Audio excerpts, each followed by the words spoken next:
don't know a more dedicated group of men nor a better equipped fire department nor a better fire department. And I'm not going to limit it to a town this size, a lot of people do. That's what Calumet City has.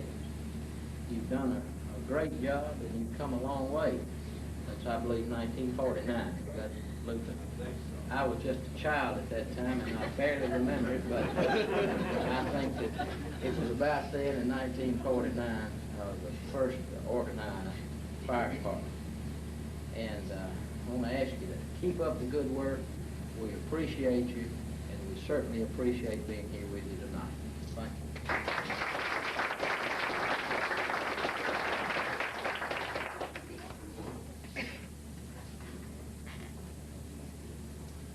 I want to thank Henry for an excellent presentation as he usually does tonight. And I want to thank Edwin. Edwin's been responsible for putting this program together and all the work you see out here tonight. And he's done an excellent job of getting well,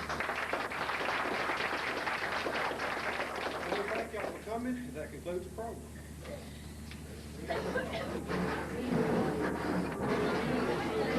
Hey, we're with Chief Mike Dunnigan. Mike, what do you think about the program tonight? I thought it was a great success. I had one guest that told me that first time he'd ever been invited back to Calumet City for any type program whatsoever. So I thought it was a good success. All right, I believe from what we've gathered earlier that this is the first time anything like this has really been done. Right. Evan Bolin came up with the idea several years ago. I was talking to a former chief, Rex Marshall. He said he came up with the idea several years ago. We just never did follow through. So this year we followed through, and I think it's been a real good success. Think you'll try it again? I think so. Sure do. I think we've had a good time. Thank you, Mike. When Bolin, he's been very instrumental in the program tonight, and I understand that you're the oldest member of the fire department, or have been a member the longest. You might not be the oldest. I'm not the oldest. But you've been a member longer than any other. When did you join the fire department? I was asked to be on. You don't voluntarily just join. Okay. Asked to be on in January 1957. And we have one other member who came on the latter part of that year, and he was our cook tonight, Alfred Honeycutt. So I have a few months on him, but we have two that's been on a terrific length of time. He, by the way, had a heart condition and had to get off for a little while, and the doctor told him never to do this again, but he's back on going strong. Well, now his wife told me earlier to try to get somebody to tell how that came about, and if they didn't, for me to do it. And she says that he started hanging around down here, and you guys told him the only way you're going to let him back on if he'd take the secretary job. That's correct. She wanted to make sure that got out. He does a good job, secretary, and otherwise, too. I can't say anything about any one particular part of the fire department without the rest, because it's such a cooperative group. We usually roll in fire truck-wise 2 to 2.5 minutes in the day, 3.5 at night. That's 2 a.m. in the morning. Yeah. And with the communications we have now, that is one of the biggest advantages of the fire department. As far as tonight, yeah, we've been planning. I thought about it about 4 years ago, and we gradually kept talking, and some of them, the current firemen, weren't interested particularly because they didn't know what it would entail. But I knew they had a lot of stories, and most of the stories weren't told tonight. Yeah, I heard a lot of them around the edges that we didn't hear during the program. There's some that just hilarious. Henry Lackey, our MC for tonight, several could be told on him and the way things used to go. But if you ever drove your car to the fire drill, you usually had a spark plug taken out, or a rotor or something on your car, and we put watermelon rinds on Henry Lackey's car one time when he was in the store there. He came out, put in the gear, and brum, brum, brum, back and forth on the old VW, and he couldn't get it to go, and it dawned on him. He looked up in the mirror and looked out across the firehouse and just turned around and shook his fist at us. But he knew. But it is a group that, you know, you enjoy working with. If you can't have any fun about life, you're in trouble. But we enjoy and then do a hard job working at doing our job properly. Well, I guess you're looking forward to another one then later on down the road. I don't know what we haven't planned. This is the first. So far as I know, we're first in the county. I know it is in Calumet City, and I haven't heard of any in North Mississippi. So we want to have some more, I'm sure. Well, it's been a pleasure being here with you, and we want to thank you for talking to us. Thank you so much for coming. Glad to do it. Appreciate your coverage. Good day. Mr. Robert Ghost, of course, most of you are familiar with him with our coverage of things going on over at the American Legion Post 50 here in Calhoun City. A lot of people probably not aware you were in the fire department. When did that take place? Well, I was in volunteer fire department here in Calhoun City in 1958 and 59 and part of 60. When we had, we didn't have the sophisticated equipment that they got today, and there's a lot of changes, and I enjoyed coming down tonight. Well, I guess they were talking earlier about some funny things that had happened over the years. I'm sure you've seen your share of them, but I guess probably the biggest change has been in the equipment and communication. Yeah, I was looking at the old truck that we had back in 58 out there and compared it to the new one, and I can understand why we had to go have our suppers at the cafes instead of having it here, because that truck wouldn't carry all the firemen if we had a fire then. All right, so well, we want to thank you for talking to us. Good to be with you tonight. Thank you. Well, the Calhoun City Fire Department, from what we've seen, has come a long way from the old fire truck to get to where they are and what we're resting on here now after eating those fine steaks and listening to a lot of reminiscing, some people reliving some good times over the past many years. A dedicated group of people here at the Calhoun City Fire Department and a fun-loving group, a group that enjoys one another's company, and rightfully so, a group of people who work together through so many bad times and bad things. It's good for them to get together and share some good times like they did here tonight.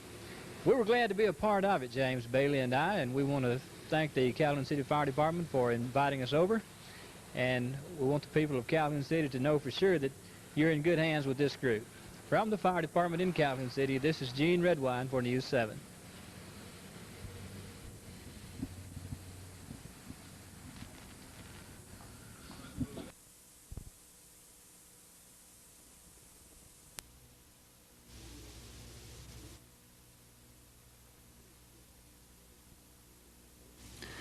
We're with Sheriff Henry Joe Patterson here this evening.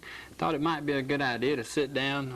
Sheriff Patterson's been in office now since the first of the year, and just talk about how things have been going with his new position and just how he feels on some things. Sheriff, what kind of year has it been for you so far? It's been a working year, I'll tell you that for sure. Being a sheriff is a full-time job. You don't have time for a lot of extra activities but I'm enjoying it. Thoroughly enjoying it. Has it been all you expected it to be, or has it been more? There's some good things come out of it.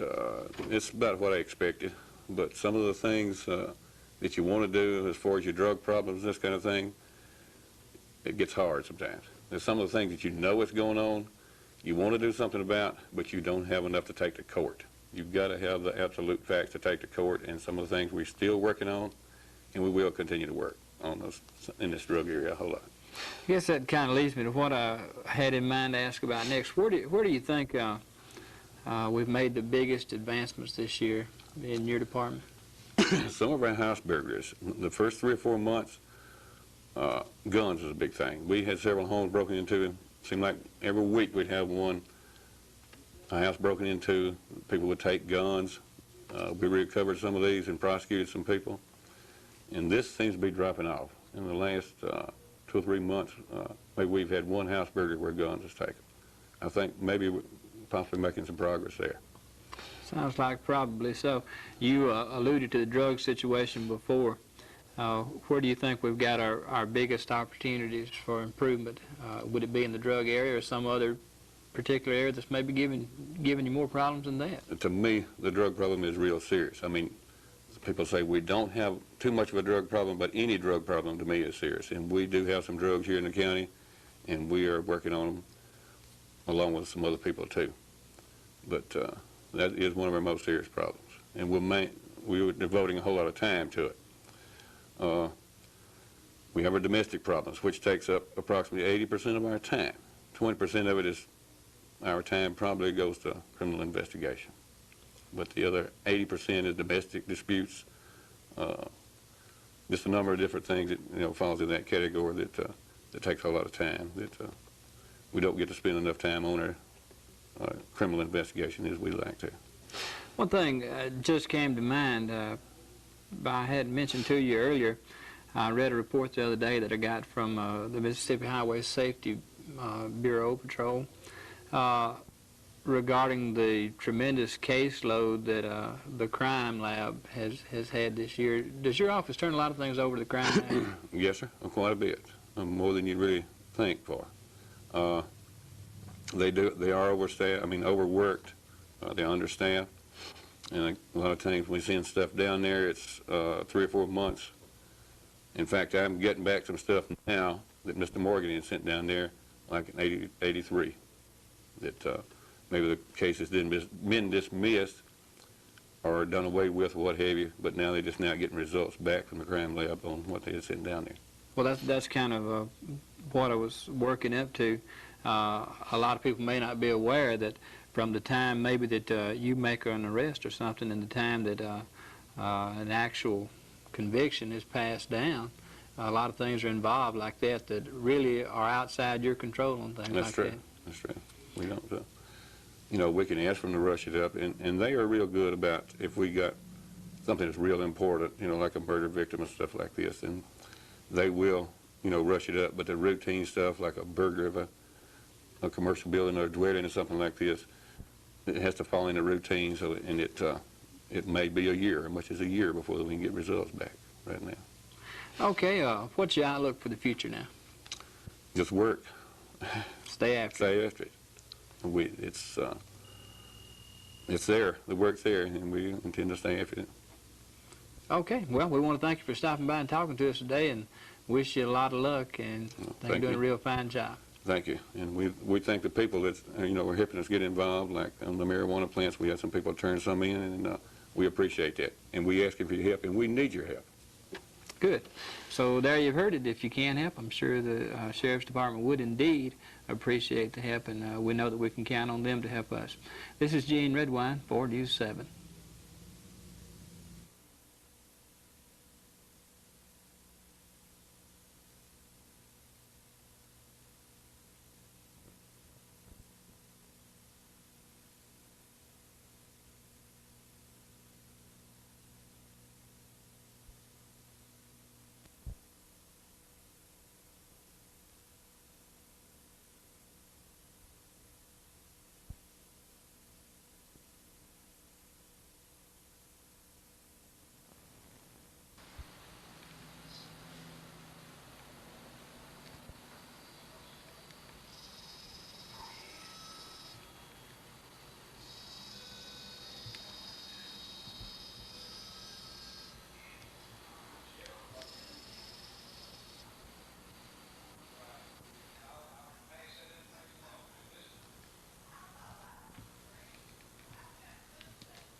I wish we'd brought one of our cameras.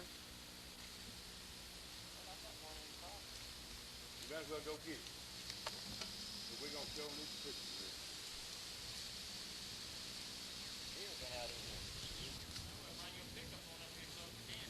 Yeah. Wonder who's working the place. Just bring it on up here. Back it up, but over there. Oh, wait a minute. No, I don't think so. I don't think we destroy some things. That's the finest I've seen, right?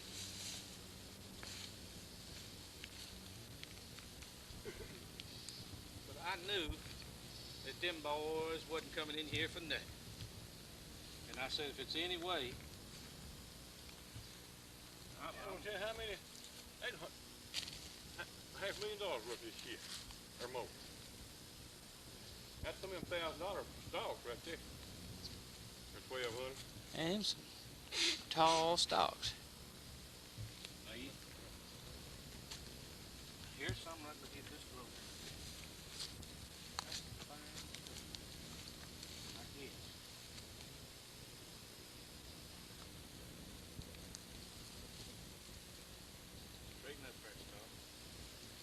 picture of you there, maybe.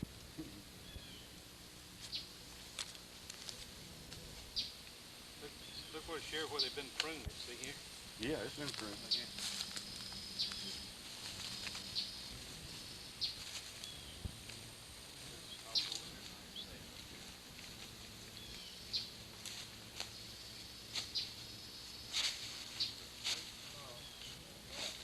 There's some in there. There's a stalk down in there. Two down in there. Look.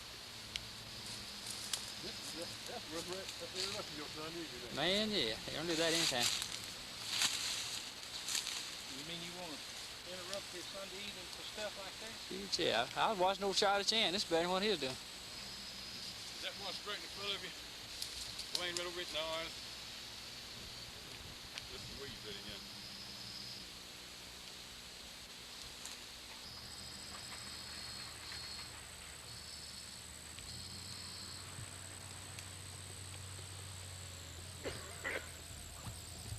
Gene, you better cut the camera off. You got my own.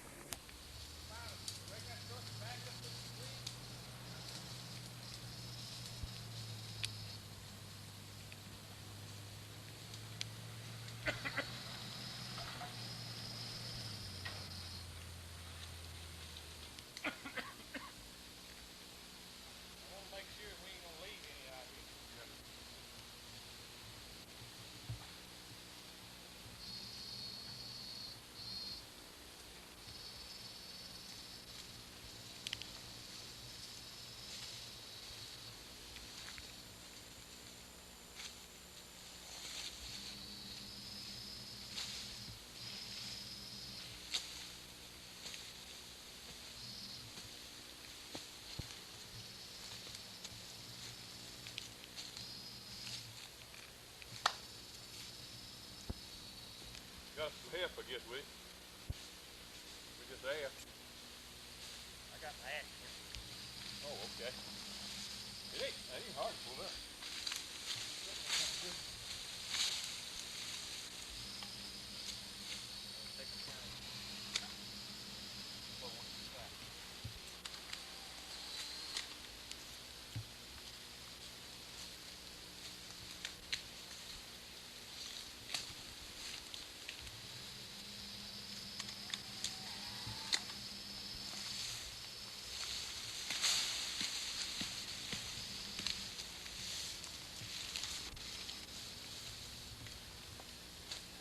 Six.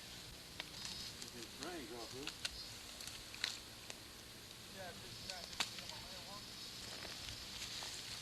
You know we wouldn't do that.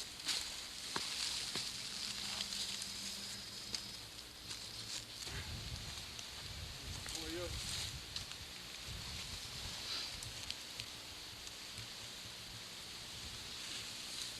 Is that one?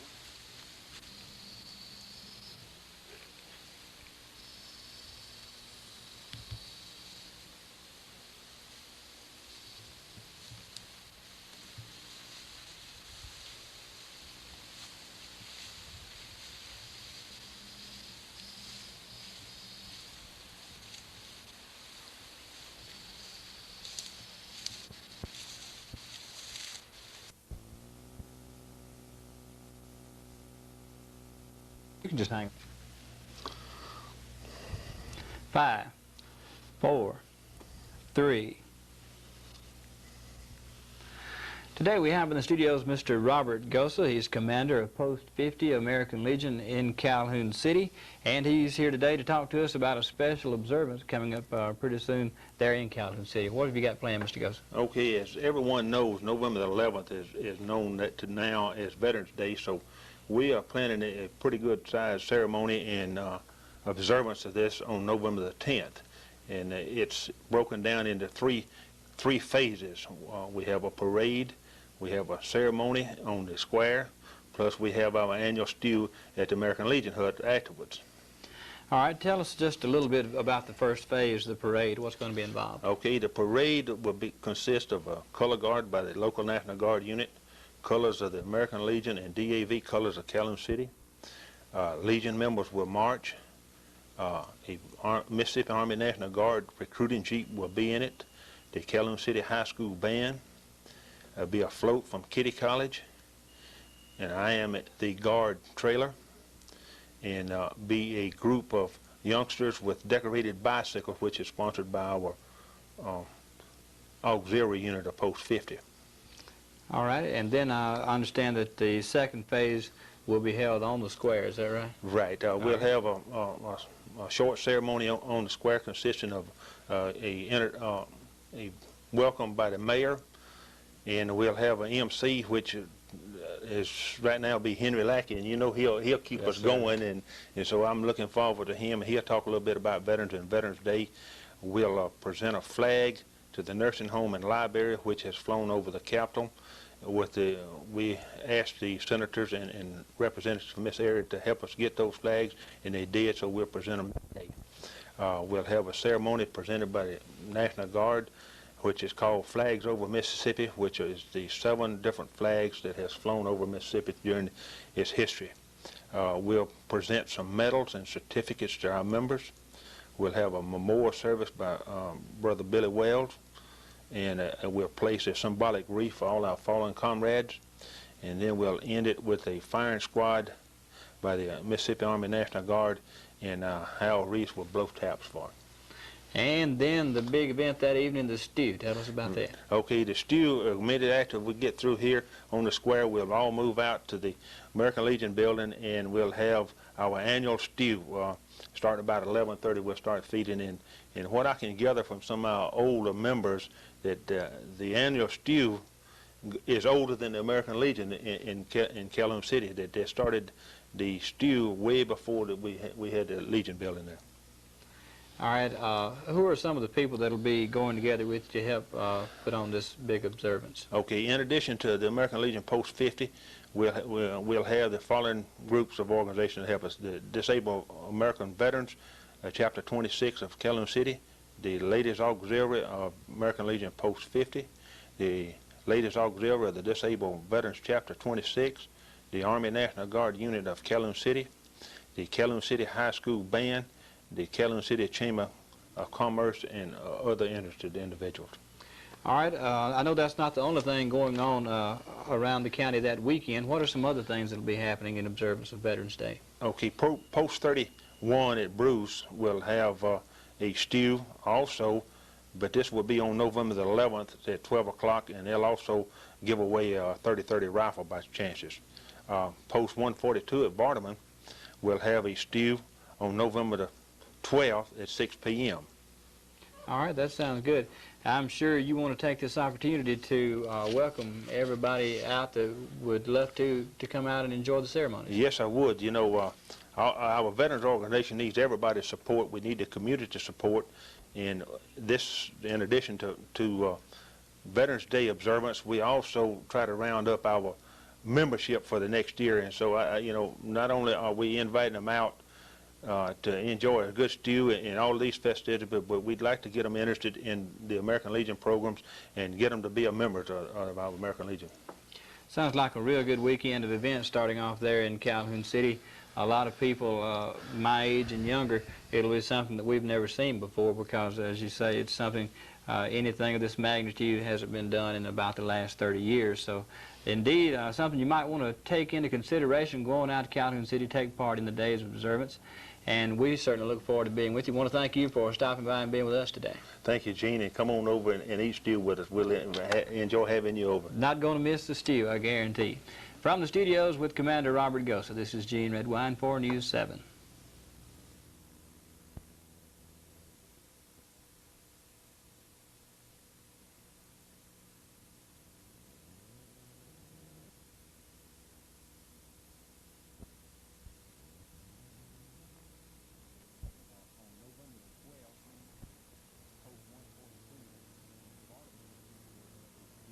It started at 6 p.m. So the whole weekend look like we're going to have plenty of stew to eat from the people in the county. Like Veterans Day will be well observed in... Ready? 5, 4, 3. We're with Louise Talent here at District 3, is that right? Yeah. Tell us how the voting's been going today. How's the turnout been? Oh, we've just had a marvelous crowd. We've had 190 on our books, and we voted all but 18. All right, and it's about 4:43 now, so maybe they'll come in. Have you seen more interest this time to some of the past elections? Do you think there's been more interest in it, or do you usually have a high turnout here? We always have a high turnout, but not like to have today, I don't believe. I believe it's been more interested today. Okay, how long have you been down here working all day? All day long. And you'll have to stay this over then? Yes. Okay, what do you do when you get through with the voting here? What happens then? Where do you take the ballots, and what do you do then? Well, we take them out of the box and spread them out and then count them, and then he takes it back to Pittsburgh.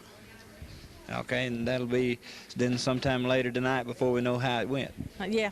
We're hoping about an hour and a half, 2 hours. Well, I was going to ask you, does District 3, the ballots here, do they usually get counted kind of early? I know some of them usually have a problem getting in and getting counted. Does your group usually get in pretty quickly? Sometimes we've been the last ones getting through. Well, maybe not tonight. Maybe we'll get to see how it goes early. I hope not. Okay. Okay, there's something interesting going on here. We want to talk to this gentleman. First of all, what's your name? James Ingram. I'm from Pontotoc, and I'm a field representative for ABC News